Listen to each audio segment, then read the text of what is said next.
Bonjour. Dans cette vidéo, on va voir comment on peut construire les tables de probabilité d'un réseau bayésien si on a un ensemble de statistiques. Il y a deux cas qui vont se présenter. Premier cas, le cas le plus simple, nos données sont complètes. Donc, tous les cas sont présents dans les données. Deuxième situation, celle-là un peu plus compliquée, c'est celle où certaines données sont manquantes. Donc, certaines valeurs de variables sont absentes des données. Prenons le cas le plus simple, c'est-à-dire la topologie du réseau est connue. On connaît les relations qu'il y a entre chacune des variables du réseau bayésien et on veut produire les tables de probabilité conditionnelle. Notre réseau qu'on va utiliser pour notre exemple sera celui-ci, avec ses quatre variables et ses trois relations entre les variables. On va supposer qu'on a les statistiques suivantes. Ça veut dire qu'on a fait une enquête dans la population et on a vu, par exemple, qu'il y avait trois occurrences où on n'avait pas de carie, le dentiste pas compétent, pas de douleur et aucune détection d'anomalie. Et ainsi de suite pour les autres statistiques. À partir de ça, on est capable de calculer toutes les probabilités de notre réseau bayésien. Commençons par la probabilité d'avoir une carie. Mais c'est simple, on va prendre nos données seulement les cas où on a carie égale true. On va compter le nombre de cas et on va diviser par le total de cas. Ici, pour simplifier, je me suis arrangé pour que le nombre total de cas soit égal à 100. C'est plus facile de faire les calculs. On a donc ici un nombre total de présence de carie égal à 35 divisé par 100. Ça veut dire que notre probabilité de carie est 0,35. Pour la variable compétent, on fait la même chose. On regarde seulement les cas où compétent égale à true. On fait la somme des statistiques et on divise par le nombre total, c'est ce qui nous donne ici 0,45. Pour la probabilité de douleur, s'il y a une carie, on va regarder seulement les cas où il y a une carie, c'est-à-dire carie égale à true. Et parmi ceux-là, on va compter ceux pour lesquels douleur est égale à true, c'est-à-dire ceux qui sont entourés en rouge ici, ça nous donne 34 sur 35. Donc, sur les 35 cas où on a présence de carie, il y en a 34 de ceux-là pour lesquels on a douleur égale à true. Attendons-nous maintenant à la variable detect, qui, elle, est dépendante de deux variables, soit carie et compétent. Alors, commençons par calculer la probabilité de detect si compétent et carie. On a ici conservé seulement les cas où carie et compétent sont égales à true, et ce que j'ai entouré en rouge ici sont les seuls cas où on a detect égale à true, c'est-à-dire 1 plus 26, 27 cas au total sur les 28 cas où on a compétent et carie égale à true. Pour compétent et non carie, on a ici les deux entrées de la table où on a compétent et non carie. Et on remarque ici que dans tous les cas, on a detect égale à false, c'est-à-dire que sur un total de 17 cas, on n'en a trouvé aucun pour lequel detect est égal à true. Ça veut dire qu'on a une probabilité de 0 ici. Pour non compétent et carie, on a ici deux entrées dans la table qui correspondent à ce cas-là, non compétent et carie, et sur les 7 au total, il y en a 4 pour lesquels on a detect égal à true, ça veut dire probabilité de 4 sur 7, 0,57. Finalement, pour non compétent et non carie, on remarque ici que dans les deux entrées de la table qui correspondent à ce cas-là, on a toujours detect à false, c'est-à-dire que sur les 48 cas en tout, il n'y en a aucun pour lequel une anomalie a été détectée, ce qui nous donne une probabilité de 0. Vous avez vu, lorsque les données statistiques sont complètes, c'est très facile de calculer les tables de probabilité conditionnelles. Maintenant, qu'est-ce qu'on fait s'il nous manque des données? Si on n'a pas toutes les données nécessaires pour calculer les tables de probabilité conditionnelles, il va falloir faire appel à un algorithme qui s'appelle l'algorithme EM pour Expectation Maximization. Voici en gros comment ça fonctionne. D'abord, on va fixer de manière aléatoire les valeurs initiales des paramètres du modèle. Dans notre cas à nous, ça veut dire fixer les valeurs de probabilité pour toutes les tables conditionnelles du réseau bayésien. Donc, pour chacune des probabilités, on va mettre une valeur au hasard. Ensuite, on va mesurer la vraisemblance, c'est-à-dire, on va essayer de mesurer dans quelle mesure les données statistiques qu'on a correspondent à ce qui est prévu par le modèle. Vous allez voir plus loin comment on fait ça. Quand on a fait ça, on se pose la question, est-ce que la mesure de vraisemblance converge? Mais ici, on vient de commencer, là, donc c'est clair que ça ne va pas converger. On va faire quelques itérations pour arriver à ça.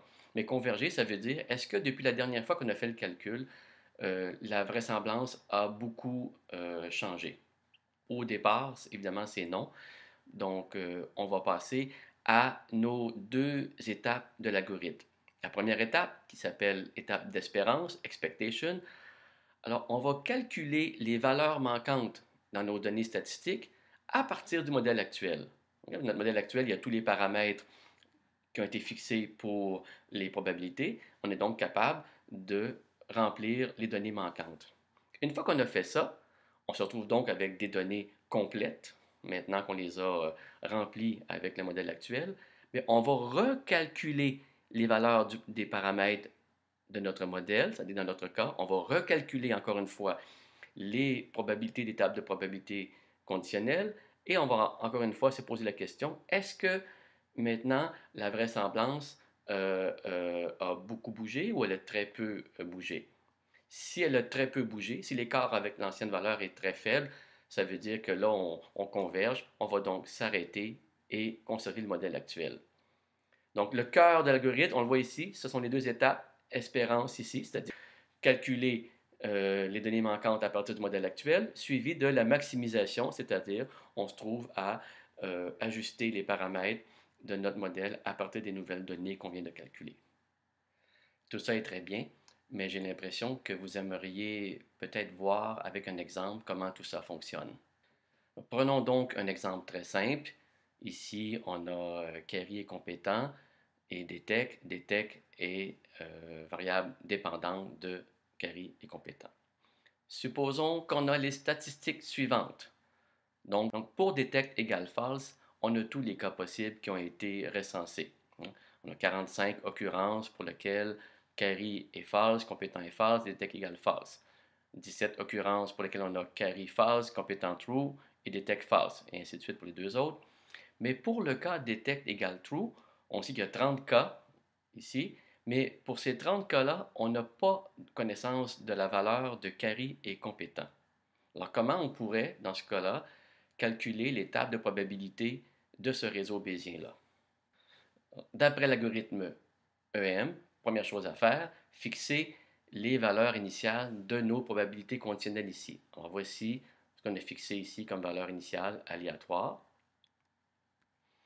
Avec ce réseau bayésien-là, comme on a toutes les tables conditionnelles, on peut calculer n'importe quelle probabilité. Okay? Donc, on peut calculer la probabilité de chacun des 5 cas qui apparaît dans la table ici. Ça nous donnerait ceci. Par exemple, la probabilité que Detect est égale à true, okay? Peu importe le reste ici, est de 0,0675. Maintenant qu'on a fait ça, on peut calculer la vraisemblance. Alors, pour calculer la vraisemblance ici, c'est simple. On prend chacun de nos 100 cas ici, OK? Et puis chacun a une probabilité et on fait le produit de ces 100 probabilités-là. Donc, on a 45 cas ici où on a false, false, false. La probabilité de false, false, false, c'est 0,6523. Donc, il faudrait multiplier 45 fois 6523 par lui-même. On aurait ça ici. Ensuite, on a 17 cas avec false, true, false. On sait que false, true, false, la probabilité, c'est 0,2256. Donc, on aurait 17 multiplications de 0,2256 et ainsi de suite. Là, vous allez vite vous rendre compte que le résultat qu'on va voir ici, ça va être un chiffre extrêmement petit. Donc, pour éviter ça, on va plutôt calculer le log de vraisemblance. Donc, on va faire le log de cette valeur-là, ici, ce qui va nous donner cette somme-là. Et cette somme-là nous donne moins 153,2. Donc, la vraisemblance ici, donc plus spécifiquement le log vraisemblance ici de notre premier modèle, c'est moins 153,2. Allons voir maintenant comment, avec les prochaines étapes de l'algorithme, on peut améliorer cette vraisemblance-là. Ici, ce qui nous manque, c'est les 4 cas ici, si detect égale à true. Mais les 4 cas, ils sont là. Non carry, non compétent, si detect, non carry, compétent, si detect, et ainsi de suite. Et avec notre réseau bayésien, on peut calculer ces 4 valeurs-là. On les a ici. Donc, la probabilité de non carry, non compétent, si detect, c'est 0,000966.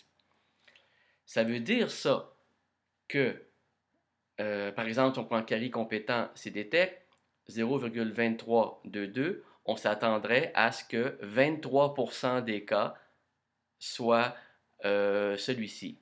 C'est pas compliqué. Ce qu'on va faire, ça veut dire que 23% des 30 cas ici devraient correspondre à carry compétent. Et on fait ça pour toutes les valeurs ici. Ça va nous donner quelque chose comme ça. Donc, pour chacun des cas, on va multiplier sa probabilité par le nombre de cas total, ce qui nous donne au final ceci. Alors, c'est comme si nos 30 cas avaient été divisés en 4 morceaux.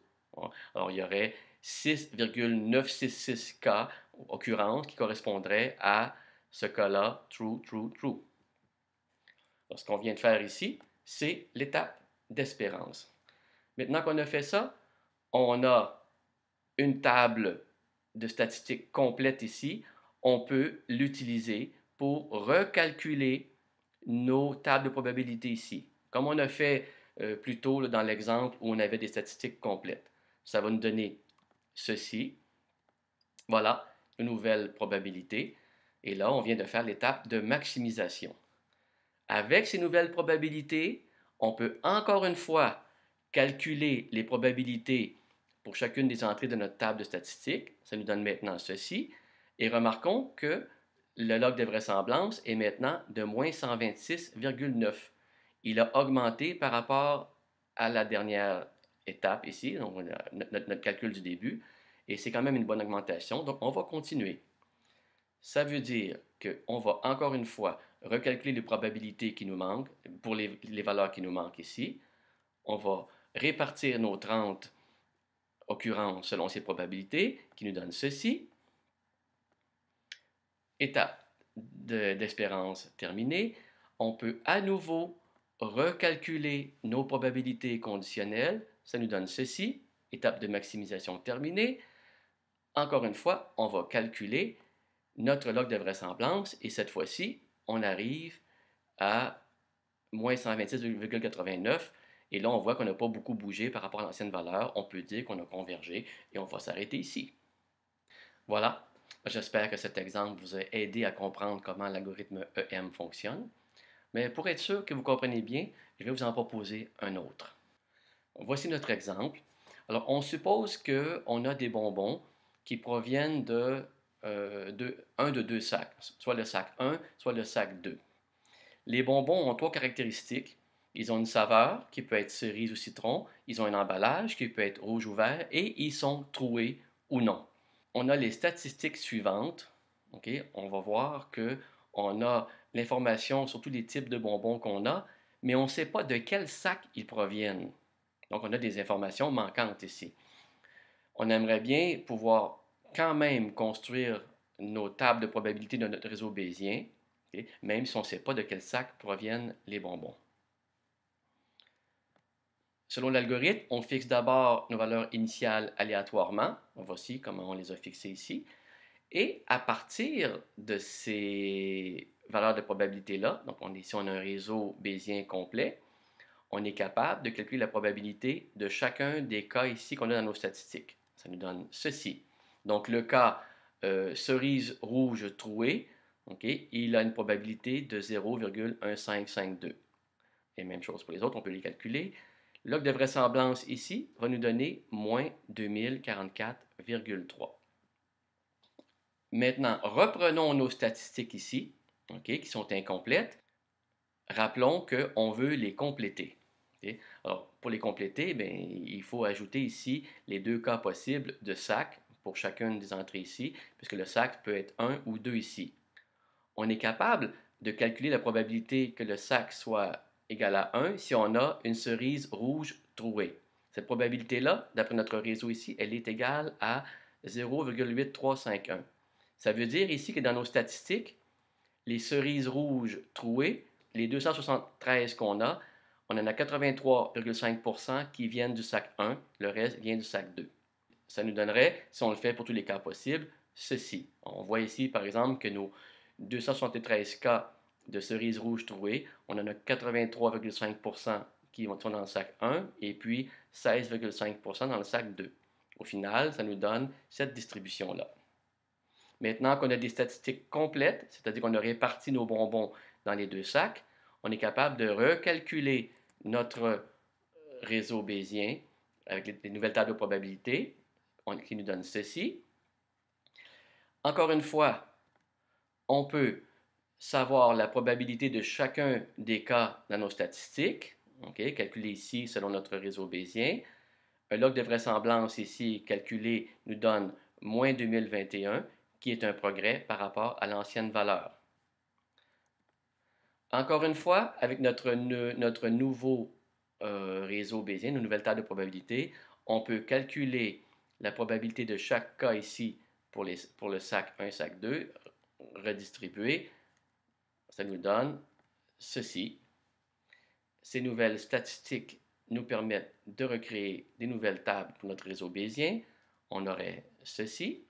Et finalement, encore une fois, on peut calculer le log de vraisemblance avec les probabilités venant de ce réseau-là, qui est maintenant de moins 2003, c'est-à-dire un progrès par rapport à l'ancienne valeur. Et on continue comme ça jusqu'à ce que la variation du log de vraisemblance soit très faible. Bien, j'espère que cette vidéo vous aura aidé à comprendre comment fonctionne l'algorithme EM. Je vous encourage à essayer de refaire par vous-même certains calculs et certaines étapes de l'algorithme pour bien comprendre comment ça fonctionne.